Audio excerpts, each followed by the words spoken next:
स्वागत है आपका और एक बार से स्नैप्स लेट्स लर्न एकेडमी के हिंदी यूट्यूब चैनल पर।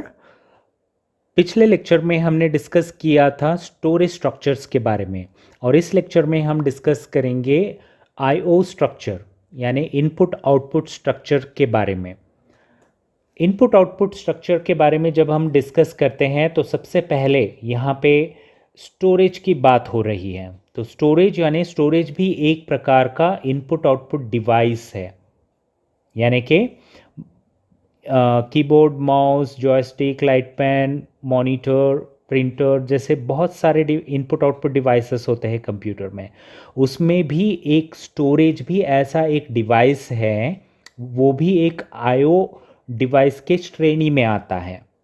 हम क्यों इसको आईओ डिवाइसेस के श्रेणी में आता है कह रहे हैं, यहाँ पे कारण है। कारण ये है कि जो डिवाइस कंट्रोलर होता है वो डिवाइस कंट्रोलर क्या करता है, सारे डिवाइसेस को कंट्रोल करता है, राइट। जैसे पिछले क्लास में हमने इसके बारे में डिस्कस किया था मेरे दूसरे लेक्चर में, बेसिक्स ऑफ ऑपरेटिंग सिस्टम जब मैंने शुरू किया था वहाँ पे सबसे पहले हमने कंप्यूटर सिस्टम ऑपरेशन के बारे में डिस्कस किया था। यहाँ पे देखेंगे तो मेरे पास मेमोरी भी है, सीपीयू भी है, डिस्क कंट्रोलर है, यूएसबी कंट्रोलर है, ग्राफिक अडेप्टर है। ये सारे कनेक्टेड किससे हैं? कॉमन बस से, जिसे हम सिस्टम बस बोलते हैं। तो वही चीज़ यहाँ पे बताया जा रहा है। A large portion of OS code is dedicated to managing IO both because of its importance to the reliability and performance of a system and because of varying nature of the devices।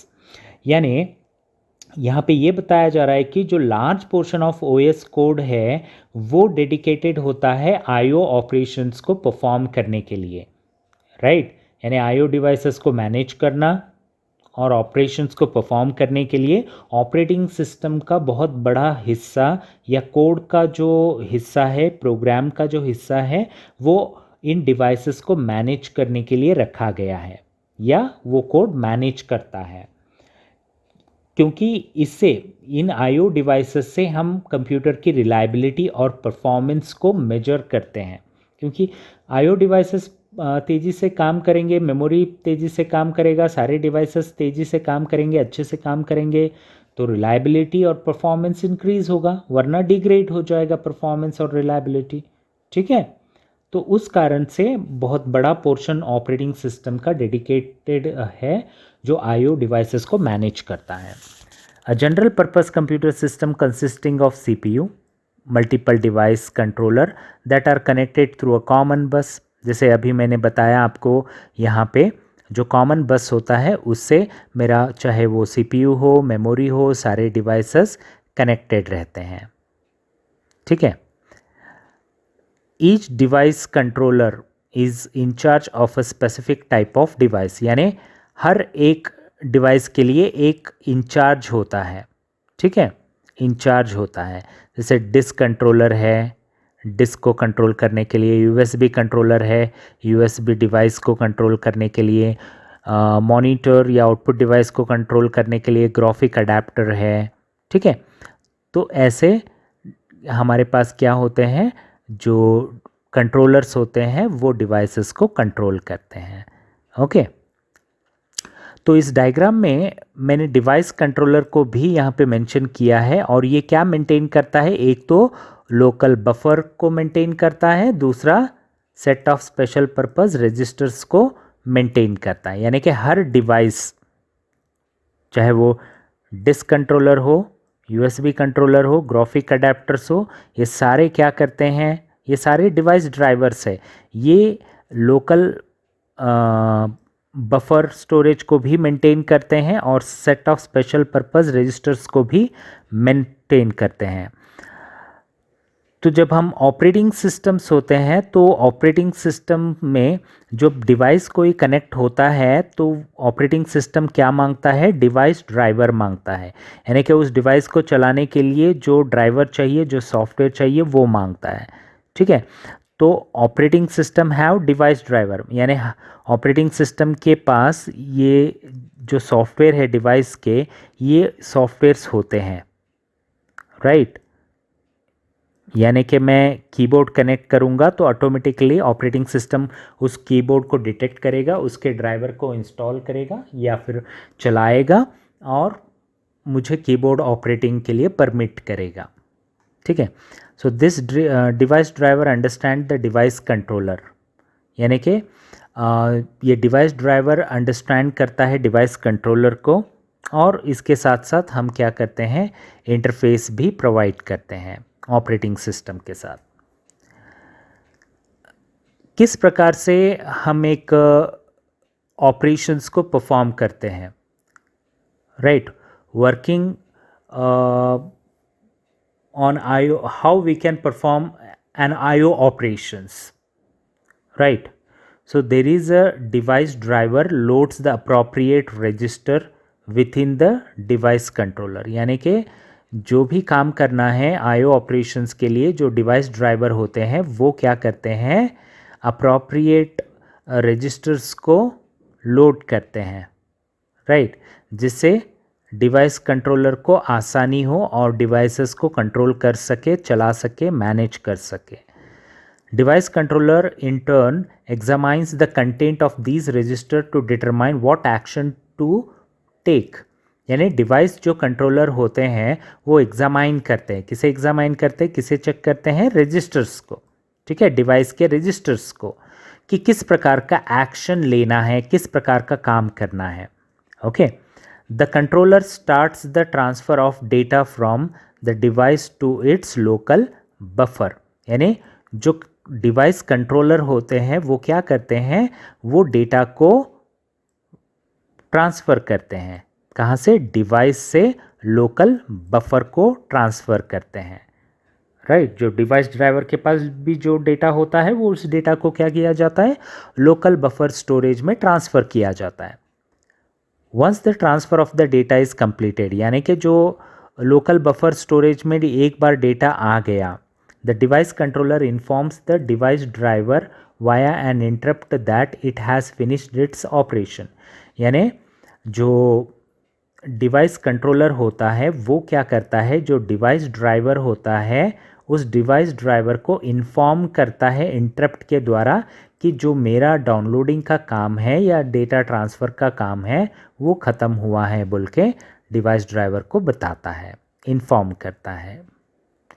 The device driver then return the control to the OS, तब क्या करता है device driver, क्योंकि device driver को तो information मिल गया, device controller ने तो इन्फॉर्म कर दिया कि मेरा काम कंप्लीट हुआ है, तो अभी डिवाइस ड्राइवर क्या करेगा, return the control to the OS, यानी कि डिवाइस ड्राइवर अपना जो भी डिवाइस का कंट्रोल है वो किसे दे देगा, ऑपरेटिंग सिस्टम को दे देगा।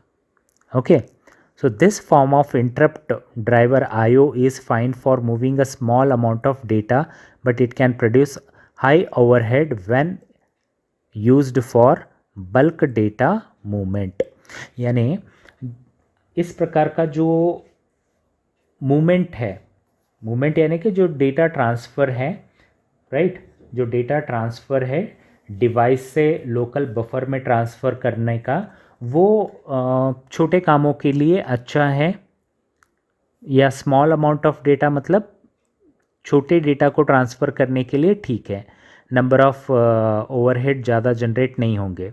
मगर जब डेटा जब बल्क में हो, बड़े प्रमाण में हो, बड़ी मात्रा में अगर से डेटा को आप ट्रांसफ़र करना चाहते हैं डिवाइस से आपके लोकल बफर स्टोरेज में, तो नंबर ऑफ़ ओवरहेड्स भी ज़्यादा जनरेट होंगे, है ना, नंबर ऑफ़ ओवरहेड्स भी ज़्यादा जनरेट होंगे, यानी कि टाइम कंज्यूमिंग प्रोसेस हो जाएगा।